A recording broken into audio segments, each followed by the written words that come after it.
To change the touchpad size while using cursor with assistant menu on Samsung Galaxy S24 Ultra, tap the assistant menu icon.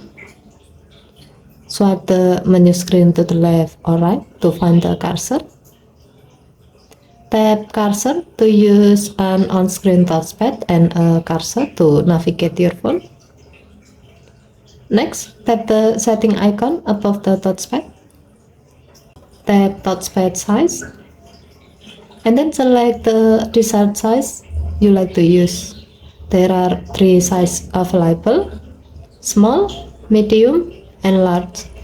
As the example, we will select large. As you can see, the on-screen touchpad is now displayed in a large size.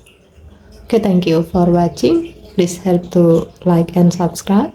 Have a nice day.